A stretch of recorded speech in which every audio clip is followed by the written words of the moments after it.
నేను రావాలని కానీ నేను వస్తే బాగుంటుందని కానీ ఆయన ఎప్పుడు అడగలేదు, ఆయన నోరాలు అడగలేదు. నేనే ఆయన చెప్పాను, రవి నాకు ఇలా రావాలని ఆయన అన్నా కూడా ఆయన యూత్ బ్రదర్ మీకు ఇబ్బంది అవుతుంది అని ఆయన అన్నా కూడా ప్యూర్లీ నా కాలే. ఆయన వద్దన్నా కూడా అసలు ఎక్కడ ఏం లేదు కదా, నాకు రావాలన్నా నాకు మనస్ఫూర్తిగా రావాలి.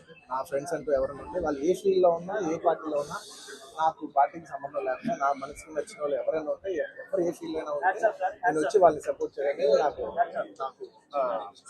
మనసుకు నచ్చితే చేస్తాం బ్రదర్. అండ్ ఆయన అస్సలు ఏం చెప్పాలంటే ఆయన అస్సలు ఏమాత్రం ఆయనకున్న సంస్కారానికి, ఆయనకున్న గౌరవానికి, ఆయనకున్న ఫ్రెండ్షిప్కి ఆయన ఏ రోజైనా నోరు చేసి అడగఉండొచ్చు. కానీ ఆయన అసలు ఎప్పుడు అడగలేదు. నేను ఆయన అడగలేదు కాబట్టి నాకు ఇంకా ఉంది, అరే ఆయన అసలు ఎవరైతే అడగలేదు, ఎంత క్లోజ్ ఫ్రెండ్ కూడా అడగలేదు, నేనే చేయాలని చెప్పి నాకు లోపల నుంచే ఆ ఫీలింగ్ అనిపించింది. నేనుగా వచ్చాను.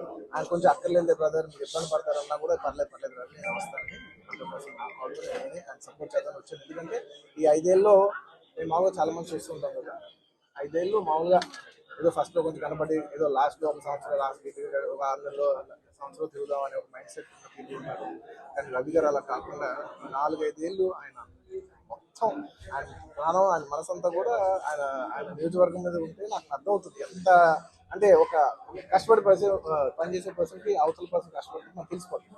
ఇంత సిన్సియర్గా చేసే మనిషికి 100% నేను నిజంగా నేను ఇంకెవరి గురించి నేను ఇంత గ్యారంటీగా చెప్పలేదు. ఈ వ్యక్తి ఇంత కష్టపడ్డారు, నేను దగ్గర నుంచి కళ్ళారా చూశాను కాబట్టి నేను చెప్పగలుగుతున్నాను. అలాంటి మా రవి గారు ఇలాంటి ఎన్నెన్నో విజయాలు సాధించాలని మనస్ఫూర్తిగా కోరుకుంటూ అండ్ అలాగే ప్రజలందరికీ మంచి జరగాలని కోరుకుంటూ సెలవు.